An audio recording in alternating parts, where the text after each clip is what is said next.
Quando a Segunda Guerra começou, os mapas políticos pareciam estáveis, mas por trás das fronteiras havia um outro mundo, um mundo que não aparecia nos discursos de Churchill, Roosevelt ou de Gaulle. Esse mundo era formado por milhões de homens muçulmanos espalhados pelo norte da África, Oriente Médio, Ásia Central e Sul da Ásia.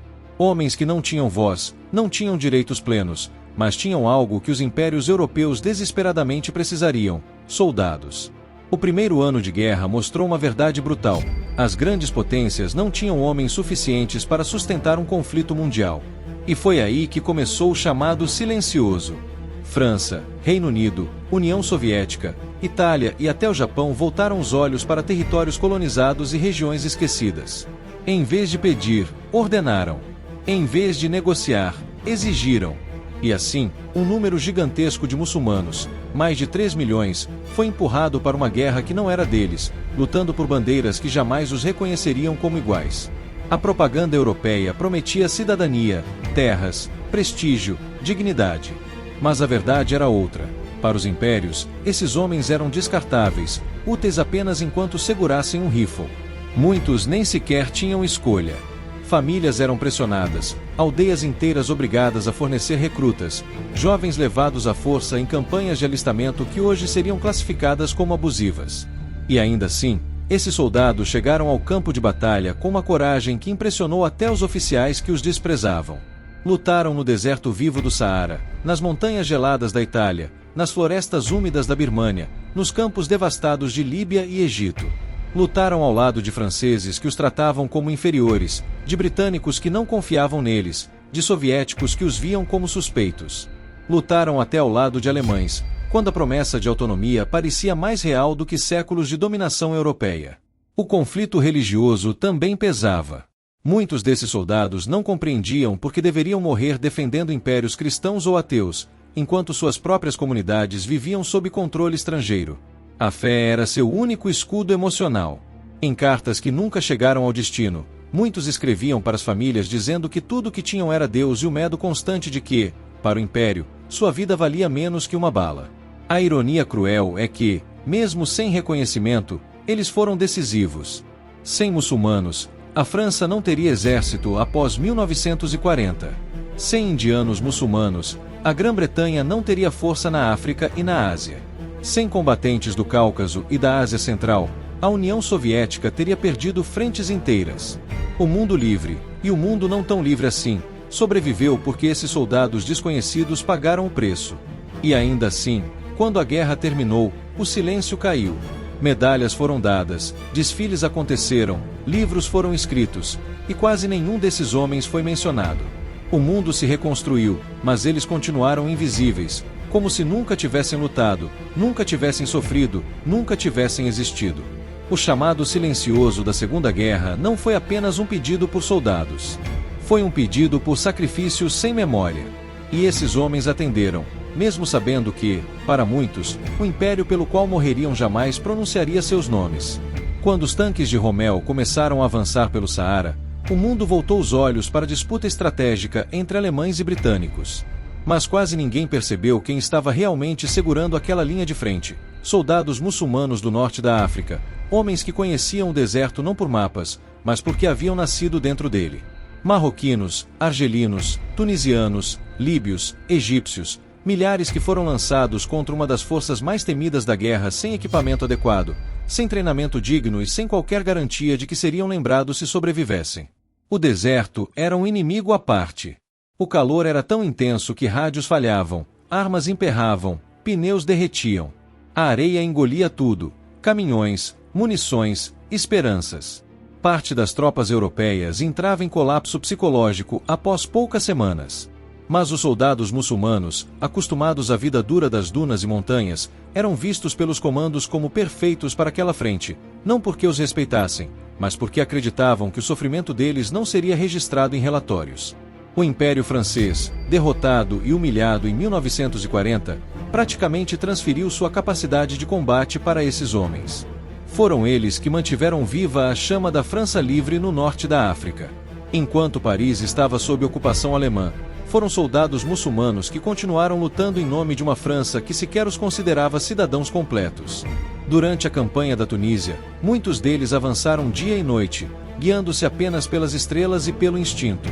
Sabiam identificar tempestades de areia antes mesmo de surgirem no horizonte, reconheciam dunas traiçoeiras e sabiam onde a água poderia existir, conhecimento que salvou não só suas vidas, mas também as de oficiais europeus que, na prática, eram totalmente dependentes deles. E foi no deserto que o contraste cruel ficou mais evidente. Enquanto oficiais britânicos e franceses tinham tendas, suprimentos e proteção, os soldados muçulmanos recebiam uniformes improvisados, botas gastas e rações que muitas vezes chegavam estragadas. Quando morriam, eram enterrados sem cerimônia, muitas vezes sem nome, pois o exército colonial raramente registrava corretamente seus dados. Ainda assim, foram decisivos. A vitória aliada no norte da África, que abriu caminho para a invasão da Itália e todo o avanço rumo ao coração da Europa, só aconteceu porque esses homens seguraram posições quase impossíveis. Sem eles, Rommel teria avançado muito mais longe, talvez até o Egito e o Oriente Médio, alterando profundamente o curso da guerra. E o reconhecimento? Quase nenhum.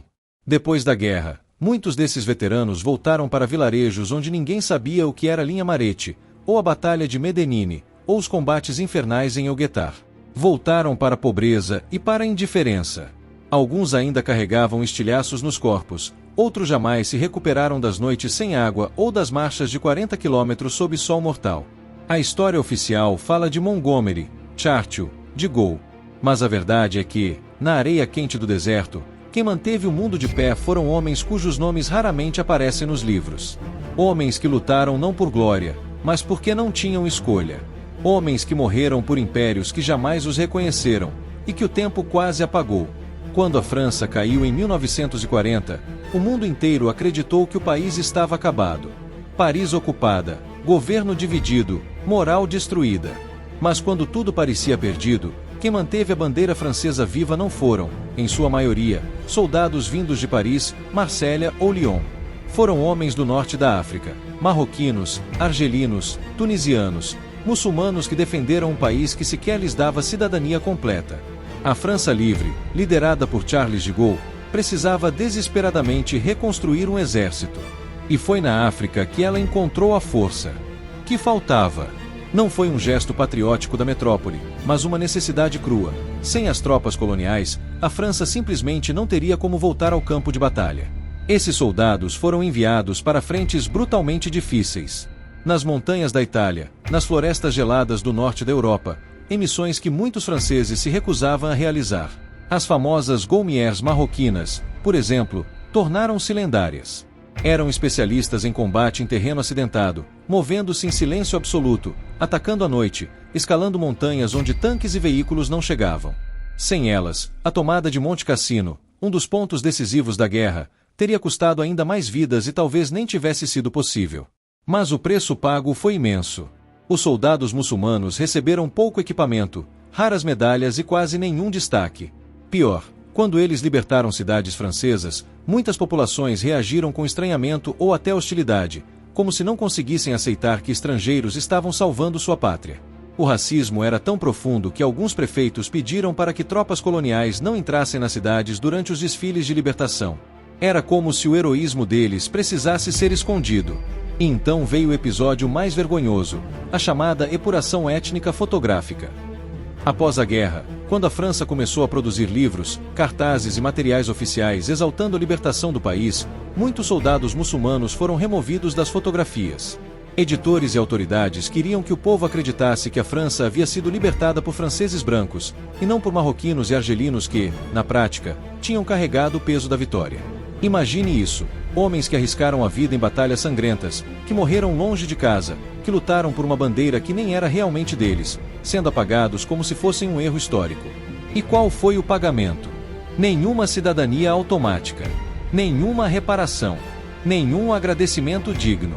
Muitos voltaram para aldeias pobres, onde a única prova de que haviam lutado era uma foto amarelada ou uma medalha de baixo valor que recebiam sem qualquer cerimônia. Alguns sequer voltaram.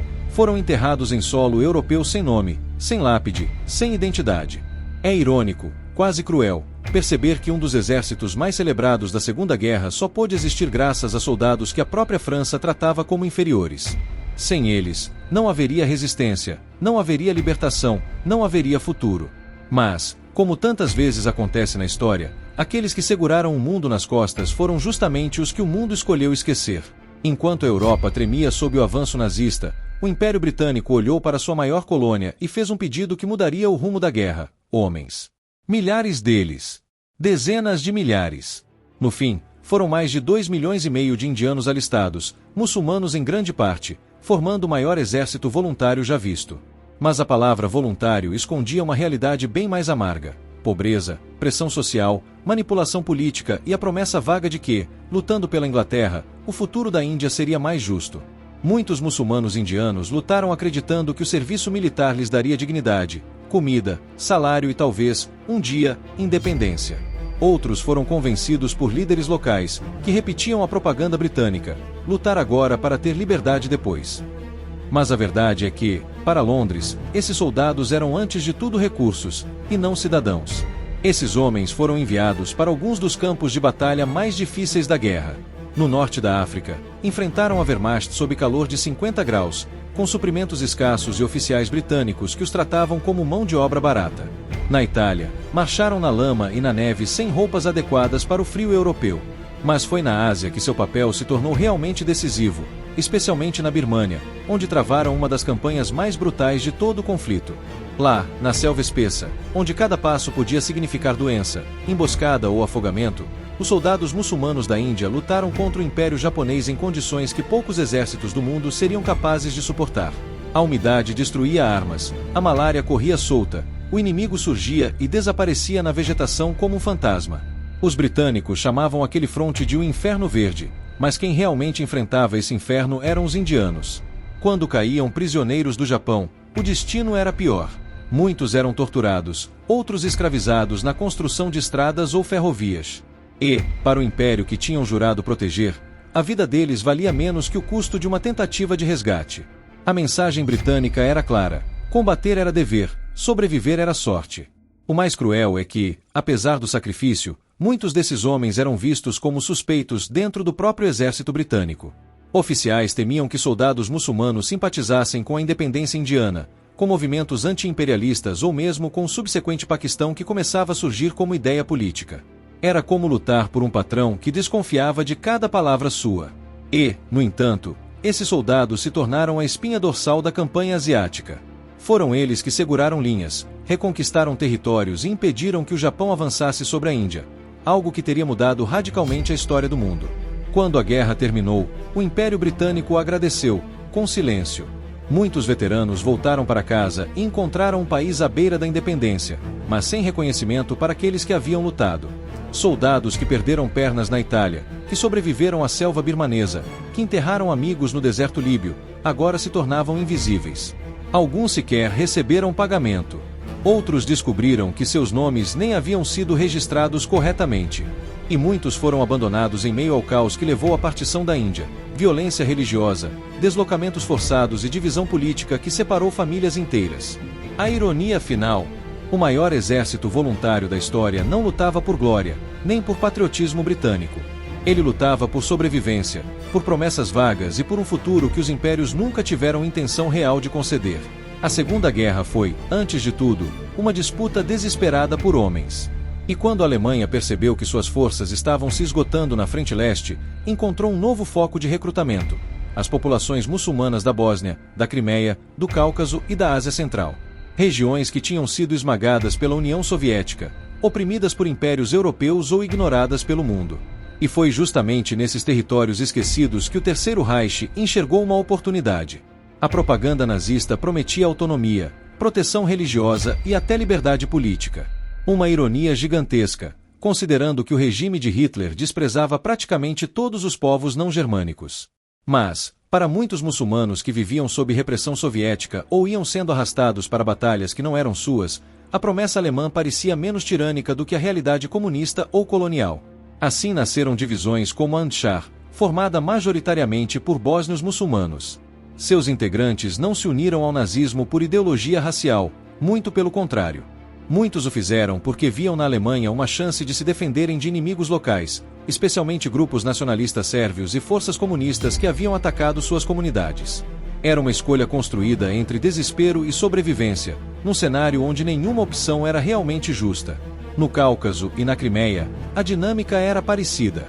Povos muçulmanos haviam sido reprimidos pelo regime soviético, deportados em massa e proibidos de praticar sua fé. Quando a Wehrmacht avançou pela região, esses grupos viram a oportunidade de lutar contra Moscou, não para servir Hitler, mas para tentar recuperar algum fragmento de autonomia perdida.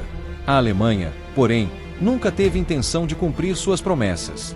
Para o alto comando nazista, essas divisões eram ferramentas descartáveis, úteis apenas enquanto enfrentavam guerrilheiros soviéticos ou protegiam pontos estratégicos. Eram mal equipadas, mal treinadas e frequentemente enviadas a missões de alto risco. Oficiais alemães confiavam neles o suficiente para a guerra, mas não para qualquer forma de respeito. E quando os ventos mudaram, a traição veio rápido.